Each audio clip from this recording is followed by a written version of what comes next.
Like for instance right now, oh, and that reminds me not to forget about him again. I keep forgetting about Charlie. I genuinely feel quite bad. It's like I don't do him justice anymore. But yeah, this was like the place where I first introduced you guys to Charlie. I can't remember quite where I was when I first spawned in the summoning stone. But yeah, this is definitely where I gave him the name, because I'd only given him the name about an hour or two before I started filming the video. As we were running around, getting from level... What level were we? Like level 4 to level 10? Memories. Let's Play was so different back then. But yeah, anyway... Enough of that. I love how it's actually mixed the original char design, like these guys, with the Eye of the North ones as well, like these guys that look much more tigerish and better, let's just be honest here. Come on, why am I dying so quickly? This isn't good. Yeah, the team's holding up pretty well, I must say. There we go. Are we going to be coming? Oh, was there another person? No, it was just the spirits. Yeah, another thing, very little brief thing. I don't know how I feel about talking about my other Let's Plays within Let's Plays. It's kind of weird, because as a viewer, when I'm watching people's Let's Plays, if I watch all of their stuff, I don't care, but sometimes I just get a little bit annoyed if they're banging on about stuff I just don't give a crap about. But in any case, yeah, I'll mention it anyway. Bioshock, yeah, there haven't been a couple of videos recently. See, again, yesterday, 2 days ago, I was in the middle of the video where I just like stopped and had just a really bizarre moment, which was just very weird. And then yesterday, the same thing happened with Bioshock. Granted, it was partly because everyone in my house started like acting like children and running around and banging doors and being basically complete retards and interrupting the recording. It was partly because of that, but I just couldn't get into Bioshock either. So, but Bioshock will be going on. Don't worry about it. So it's nothing serious. But I do want to be focusing on the Halloween stuff. So Bioshock is kind of a little bit on hold at the moment. I'm not sure. I mean, if I get a little bit bored later, then I might end up filming one. But generally, don't worry, it will definitely be back by like next Monday or whatever. As I say, I've got 2 days off, so it's plenty of time to do what I want to do. Particularly considering now that I'm not rushing around to do a fuckload of stuff. I might even split this video into 2 parts, to be perfectly honest with you. I don't see why not. It depends though, what are we on? 16 minutes plus like the 7 at the start? Well, whatever. Look, it's going to be a fairly long walk. Well, it's not that long, it just depends how many monsters there are. Actually, this is kind of annoying. What way should I go? Should I go... I remember running around here actually at the start of the Let's Play, and they were like draining my energy, and I had and then I bought my new armor, and they were just basically doing 0, 0, 0, 0, 0. Oh man, awesome! And the lightning that comes down and Grayson the Protector. You remember all these characters, guys? Remember all these characters? All right, yeah, I will see you guys in a second. We're just walking down there. I mean, we have. It was a long time ago, but we have seen this path before. We've seen these places. So yeah, I'll see you guys in a sec.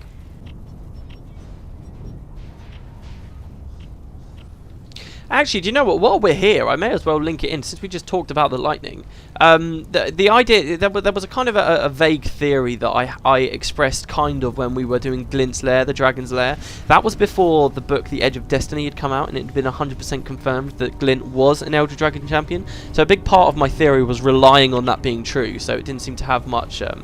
I can get much headway on it, because if that was wrong, then it would all fall apart. But since it's been true, I may as well talk a little bit more about it. I think, you know the Cauldron of Cataclysm that the Char got their hands on? Yes, they got their hands on it through the Titans, it would seem. But the Char did get their hands on it, and it's said to have basically come from an Elder Dragon, and Kralkatorrik is asleep in the Char homelands. I've kind of got a theory that... And Glint is the champion of Kralkatorrik. If you think of Glint's lair, it's full of crystals, right? If you think of Kralkatorrik in Come Guild Wars 2, how he leaves the brand, which is basically just this long, big crystal place. Basically, Kralkatorrik is the crystal dragon. I've kind of got an idea that the crystals that the Char used in the Cauldron of Cataclysm to bring down the Searing that ended up smashing into here came from Kralkatorrik. So we're essentially looking at Kralkatorrik's power here. This is kind of like the magic that went into the brand and stuff, all these big crystals, and these are the same crystals we saw in Glint's lair. It's kind of a cool thought, isn't it? I quite like that idea, because then it kind of links all the crystals in the game kind of together, you know.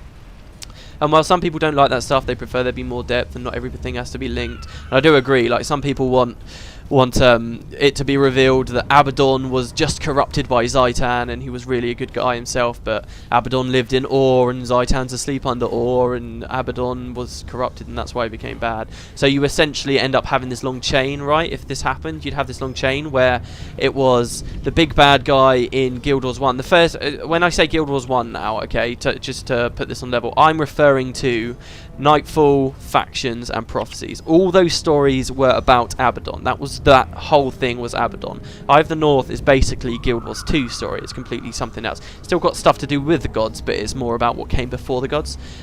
So yeah, basically people would say, oh, the story of Guild Wars 1 is all about how this bad guy, the Lich, was corrupted by this bad guy, or even better, Shiro was corrupted by the Fortune Teller, who was corrupted by Abaddon, who was then corrupted by Zaitan. So it's all linked together, and some people like put that theory forward, but I'm actually with the other people that say that that's just kind of lame, and there just definitely wouldn't be enough depth, and it would just be too obvious. So yeah, I mean, it's a kind of cool theory. I would like it if when we got to Ara, you know, and we got to the City of the God, there was that interview that I talked about recently where they were talking about how you can actually go to all these places where the gods lived and they were worshipped, and there were these big courts where people used to march outside of their palaces and stuff. I think it would be cool if we could go there and maybe learn that the gods had some knowledge that Zaitan was asleep under there. I mean, it's like, oh, I can't quite talk about that yet because we've not actually finished Eye of the North yet. But I've gone the complete wrong way, haven't I? I've just been fighting all these things for no reason. Can I just go in the cave? Oh, no, you go in the cave for the mission. Alright, that's cool. We'll kill this ward keeper. Yeah, no, completely lost the thread of what I was saying, actually. Yeah, no, I think it would be cool, and I'll come back to this, actually, that if we found out that the gods kind of did know about that Zaitan was there, and that's indeed why they chose Ara and Or to be where they lived, because they could take advantage of the magic that was there. And if you guys have played Eye of the North before, you might know kind of what happens in Eye of the North that's very similar to that, which is pretty cool. In fact, I'll be showing you a cutscene to do that pretty soon, in fact. Yeah, somebody mentioned in one of the videos that we haven't seen the third vision, sorry. There are actually 4 visions, it's after you do every arc, but when we finished the Far Shiver Peaks, I didn't show you guys that. And that wasn't actually intentional, but it's fine, we'll be able to see all 3 of them together. As I went through with Tom Bluewood, which I did yesterday, as I finished it all, I made sure to go and see that vision, and I filmed it, so I would just like splice it in, and we're all good. So yeah, I can't believe I managed to talk my whole way here, basically. We're in the cave. Here's Dagnar, the Eye of the Flame, basically the cause of all of Gwen's suffering, all of her hate. Was he in the... I'm sure he must have been the guy that was there. Yeah, he was. I think when you're in the cage at the start of the bonus mission, go back to the start of the Eye of the North Let's Play if you want. Pretty sure he speaks to you and that he's there, and that he's one of the guys that chases us as we get locked into the underground. So yeah, here we go. So he says, so predictable, threaten the holes and all the little mice scamper out. Is that what he says? Oh, right, okay, and then we fight. I love how they actually use the term mice there. Oh, no, yeah, I thought there was. Gwen says, silence, you thrice damned monster. I will have your heart in compensation for the one that you broke. See what I mean? See how it's kind of all, it's like giving Gwen her monster, the cause of all her troubles, and it's like she'll kill him, and now she's redeemed, and she can learn to be happy, and it's kind of all okay. Like I said, when Eye of the North first came out, I was actually quite happy with Gwen's story, you know?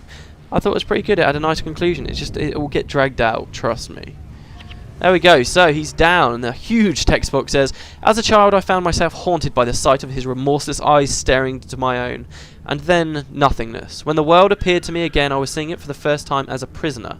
For all the horrors I witnessed while under the captivity of the Char, few compared to the murderous visage of the one who took me from everything that I knew. That was Dagnar.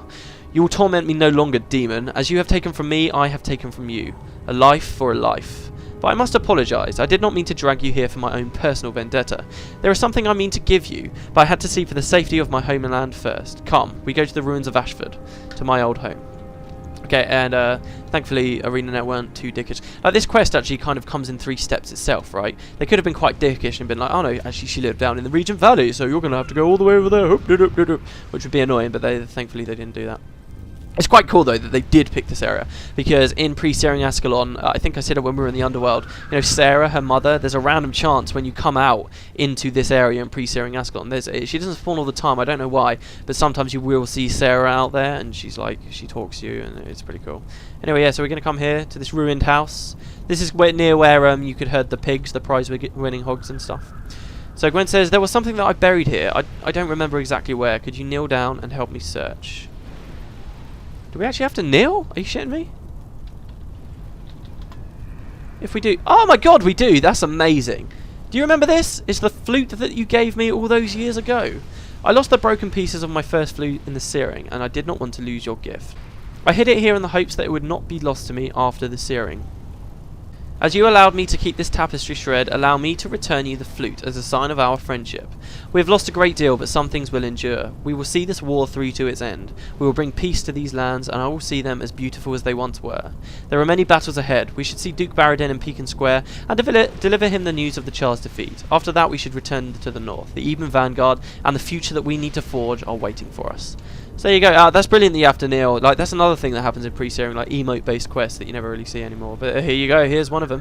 Do you know what's quite cool? So basically, the story is, you know, the flute that we found earlier in the Let's Play, that was actually around here. That's actually the original broken flute that we gave to Gwen, that we found in the river eventually. So Gwen had it. It got broken by the scale or whatever. It was in the river. We gave it back to Gwen. Then we bought her a new flute, so she had a broken one and a real one. Then she lost the broken one in the searing and buried the one that was still okay under her house before she got took off. So it's pretty cool, isn't it? So there you go. That's Gwen's story. We can come back on out of Kralkatorrik's lightning fields, if you will. I seriously do think that's Kralkatorrik's magic. I really do. And we can speak to, and I love the way that this ends, because it just brings back so many memories of defending from here with old Mac and Joe and stuff. Oh, there was a quest here we never actually did. Really? My last time out, I nearly slew this bloke. Oh yeah, there were a few that we didn't do actually, which is quite fun. Look at the quest rewards, crappy items for quest rewards. That's prophecies all over, isn't it? Yeah, there were a few, because there was the one with little Tom that you learn that he's like a runaway, and we never did that quest. But yeah, okay, so here's Duke Barradin. And he says, you say that Dagnar, the Eye of the Flame, is dead? Perhaps defeating a monster so terrible as that one will break the will of the Char that followed him. Ascalon will continue to do what she always has, fight to protect herself and her own. Do not worry yourself with our affairs, Peter. I know that you have your own battles to fight. May Dwayne watch over you and illuminate the paths you walk upon. See, I love this. Like, I of the North, it just pushes the humans and the Char even further away by elaborating on all the things that cause conflict between them. I mean, if you really are into Gwen, which a lot of people are, or at least were, then you really do feel for her, and you really do actually start to hate the Char, which is a brilliant move by Arenanet to actually cause a split in the player base like that, because to make us hate the Char even more, but at the same time say, but you get to play as them. But you get to play as them. I mean, that's just so cool. I love what they did there. So yeah, that's the end of Gwen. Basically, we do have the new flute. Basically, this is the one that we bought from that merchant all those years ago, presumably. And the ironic thing is that we give her the tapestry shred. She gives us that in exchange. But I nearly always just give her the flute. Mind you, I like giving her the rose focus as well. It's a bit weird. I wish one quest, you know, we've done 2 quests with her. I wish one had given her a wand and one had given her a focus. That would have been the better way, because then you could give her both. Like, you could have made the rose the focus, for Christ's sake. I wouldn't have cared. But yeah, there you go. It's cool, isn't it? So that's the end of Gwen. Next video, what do we do? I think I'll show you guys the Hall of Monuments. Oh yeah, we're not completely done with Gwen, I guess. I'll show you her garden. Then I'll show you maybe a couple of the new Dwarven quests, as well as one of the visions. And then we'll start on the final arc properly, I guess. I mean, that makes sense to me. I've done a lot of out loud talking about making videos these past 2. I'll probably split them. So yeah, I hope you guys don't mind about that. And yeah, I guess I will see you guys next time. Hope you had a good. Hope you enjoyed these 2 videos. And yeah, have a great day. I will see you later. See you next time, guys. Oh, hello. No, we're not done with the video. Yeah, I just came back from editing, and I had a little bit of a look, and it was only like 33 minutes, so I figured I'll just keep going so that they're a nice round 20 each. So we'll have a look at the garden at the end of this video. Why the hell not? You'll probably have to watch 2 outros, but whatever. Okay, so basically out here in the Icecliff Chasms, there is a garden. I'm going to flag Gwen back here. Hopefully that won't trigger her dialogue. It might, but whatever. Basically, you can come and explore around here, and you actually find around this corner here, in the middle of the frosty mountains where very little can grow, very little green can grow at the very least, there's a really beautiful little place here with a nice tree and just some actual grass here. And in fact, as you will see when we get up here, there is also a couple of red iris flowers. You see these here? Ah, her dialogue did start. And if you bring Gwen here, she'll actually talk to you about it. If she's not in your team, which she usually wouldn't have been at the launch of Eye of the North, because Mesmers were a bit crap back then, you probably wouldn't know unless you thought to bring Gwen here. Anyway, she says, I've always loved red iris flowers, ever since I was a little girl. I keep this garden for reasons I can't fully explain. Perhaps to keep a little of my home alive in these harsh lands. When I look at this garden, I see what I lost, and what we all lost. But when that iris flower blossoms, I see hope. If these flowers can survive, then so will we. And that's quite actually a nice way to cap off, if you think about it. The greatest forest can become cinders with a tiny spark. The Charr knew this, and they sought to stamp out our memories of home when they seared Ascalon. But what those beasts do not realise is that new life will always spring, and, like a plant shoot, I am still standing, still fighting for a life beyond this. Someday, Ascalon's fields will bloom again, and the scent of smoke in my nostrils will be the scent of clean air. People will come to the lush congresses of my home, and they will know that the blood of the heroes allowed the new life to spring forth. That is the future I will have, but now we have work to do. Come, the journey is long. So that's actually a pretty cool speech, I think, to end Gwen's story. And so she is full of hope. Okay, I'll talk about it more when we get into Guild Wars Beyond, but basically the story for Gwen is, if you guys are familiar with Guild Wars 2, there's a small Ascalonian town that exists right now, down the south, very close to the Blaze Ridge Mountains here, right, and it's called Ebenhawk. And in the future, stuff will happen with Gwen in Guild Wars Beyond, and a little bit further on down the line of there, Gwen will be recalled, along with somebody else, who I'm actually about to show you, down to this place called Ebenhawk, and she's going to fortify it, and it's going to become the last, essentially the last bastion of human resistance against the Charr. Everything she just said here, all of these things she's hoping is going to happen about the fresh air and stuff, it's not going to happen. It's not. The Charr will take over Ascalon. They will cause all of the Ascalonians basically to die and become ghosts through King Adalburn eventually, which we'll talk about later. The faux fire, very big, it's basically like the second searing to me, the faux fire, and it will just never really happen. You can see in the Guild Wars 2 demos that there is a little bit of life around in Ascalon, but the Charr is so industrious, they're just polluting everything anyway, and they really don't care. So it's really interesting actually in the Charr homelands come Guild Wars 2. There's this really odd mix of sort of old ruins along with other stuff. It's just very cool. There's some other stuff to do with this garden later on, but it's a cool place, isn't it? This is where I got the red iris flower for the other Gwen quest we did a little while ago. I ran out here and got it from here. So yeah, it's pretty cool, isn't it? It's a nice little bit of Gwen's old home out here, and she got these flowers to live, and I just picked them and killed them. I wonder if these are supposed to be red iris flowers, actually, these ones here, just ones you can't pick up. I guess so. But yeah, alright, so we will, and there's another one of these little spark things here. I'm not sure whether these are just here to make it look pretty or whatever else. I'm sick of going on talks about what the hell these things are. I don't know. They're cool though, and they're all over the place, so whatever.